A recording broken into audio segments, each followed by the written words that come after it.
Hey, it's Vincent here from Vincent Games, your untapped source of MTG tips, info and discussion.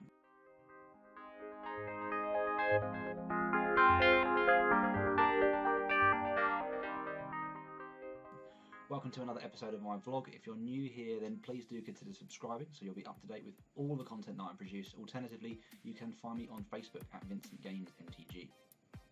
This week has been a very challenging week in terms of actually producing any content. I have been struggling with my computer. It's the D drive in it decided to disappear and then reappear and then disappear and not reappear and then reappear again, and then the folders in it were missing. So as you can imagine, various troubleshooting attempts later, I ended up calling tech support, and eventually we're sorted. That's the short version. But I'm not sure it's completely fixed. It may just disappear at any moment. I'm not sure. But there we are. In terms of Magic, though, I have been able to play quite a bit of Magic. I've been testing online for a Pptq, which happened last weekend, just gone. I took a red-black aggro list, which I'm going to put a link to the list in the description box below. Essentially, it was a Ramanat red list. It was an evolution of a mono red aggro, and I have been wanting to play Teamer, but a little bit apprehensive on just like Teamer mirror matches. I knew that in the limited time I had to test, I probably wouldn't get to test against a lot of Teamer matchups. I only have one dedicated session of testing with my team. I didn't want to just have that one session of testing the matchup with that one deck. So I decided on mono red, which is good, but it hasn't got necessarily the best matchup against Teamer. So I was trying to test that and see if I could figure something out for that matchup specifically. And the list basically I felt was needs you to go big, and I think Ben Stark proved that in the list that he wrote, or the list that he came up with, sorry, for GP Atlanta recently, where he was main decking 3 Chandras, I think it was, and 3 Glory Bringers. I can post a link to his deck list in the description below, but essentially, if you're not familiar with it, you can check that link out, and it basically is very similar to Ramanat Red, but has more deserts in it, and basically tries to just go a bit bigger, control the board, also put a very fast clock on its opponent, being able to curve Chandra into Glorybringer.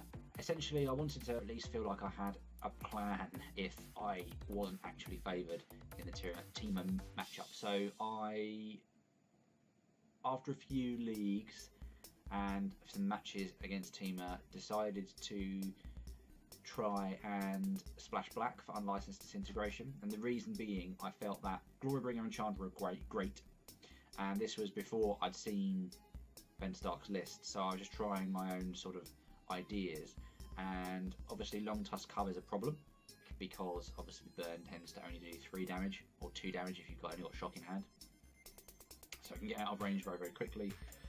And obviously Whirl of Virtuoso comes up the ground very nicely, so I wanted ways to deal with creatures and obviously not lose some of the reach that you have with Burn. So Unlicensed Disintegration seemed like the perfect fit, because not only would it be doing damage, more damage than a Shock as well, but also it would be killing a creature. So the more I played, the more I really didn't like Shock. It felt necessary in a lot of matchups, and it really does help with your curve, so you can play 2 spells in a turn in the early game and really put pressure on your opponent. But if your opponent could stabilize, it just felt like you were really cold to these cards like Whirl of Virtuoso and Long Tusk Hub, as I said. So that led me to vehicles to go with unlicensed disintegration, so artifacts. So Heart of Kieran seemed like a good choice, and Scrap Heap Scrounger. Both of these options seemed natural conclusions. I mean, Mardu Vehicles is playing both of these cards, so I didn't have to look very far for inspiration, and obviously they both work with unlicensed disintegration, so does Bomat Courier. And in Mardu Vehicles, I don't know if I like Bomat Courier. It's good that it's an artifact, but I don't think it's the best card there. And then again, I haven't played that deck much, but that's just my personal opinion. Whereas in a more aggressive Not that Mardu Vehicles isn't aggressive, I suppose, but in the mono red deck, Vomac Courier is great, so it having that extra bonus of counting towards your artifact count for unlicensed disintegration seemed really useful. So stuck with that, and also went with Aethersphere Harvesters as well, a couple of those, and found that the combination of unlicensed disintegration with Heart of Kieran and Scrapheap Scrounger was really good, really strong. It worked really well. The only issues I found with the deck were the mana base, and I'm not going to go into it in too much detail because this isn't really a video about that deck, and as I said, I've put the link in the description below, and you're more than welcome to leave a comment if you feel that there is anything that you don't like about the list or you think might be better off in that list that I took in the end. I ultimately cut the Aethersphere Harvesters for other cards. I can't remember, Sand Strangler I think I went in the end, so I tried to get some desert synergies as well. There was a fairly late change after seeing Ben Stark's list, so that's why they were there, and Sand Strangler was great, especially against Teamer. Just being able to add to the board and kill something was really nice. So that was a good addition last minute, and yeah, overall the Pptq went very well. I finished second, losing in the finals to the only deck that I lost against in the Swiss, which was Esper Approach, which is another really good deck that I'm very interested to try and test myself after seeing the chap win GP Atlanta with it. Funnily enough, beating Ben Stark in the finals. Yeah, the deck's very solid, just lots of board control.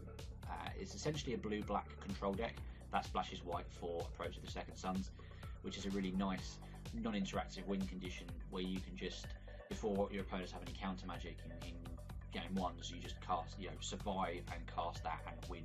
It's a pretty solid deck, and I want to get some leagues going on that with that on Magic Online as well.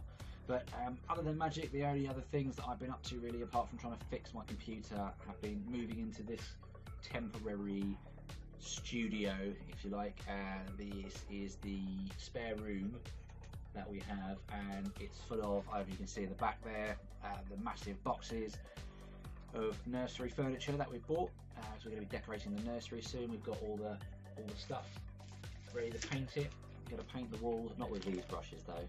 We're going to use some rollers for that, but we've got everything we need ready to start painting the nursery soon, which is going to be great fun. It'll be a change for me from painting tiny tabletop miniatures, because I also play Warhammer as well, so it'll be a bit of a different discipline to sitting there painting hundreds of Imperial Guardsmen.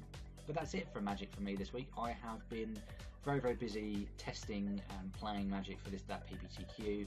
I was very pleased with my performance overall, and it's led me to think that I want to do a video at some point about tips for Magic events in general. So I will be doing a video on MTG event sort of tips, things that you can do to make your tournaments go better, go more smoothly. So look out for that video coming soon. I'm also thinking about doing a how-to draft video as well. If people are interested in that, let me know if you'd be interested to see a video on how to draft effectively, how to boost a draft if you're not familiar with that format, and I'll talk through some tips for that as well. But in the meantime, thank you very much for watching. If you're interested in even more Magic the Gathering content, then consider checking out my podcast that I do as well. I upload a podcast, Glimmer of Genius, to this channel as well as its own website, glimmerofgenius.podbean.com. We talk about all sorts of Magic the Gathering news, latest happenings in the community, and it would be great to have you there.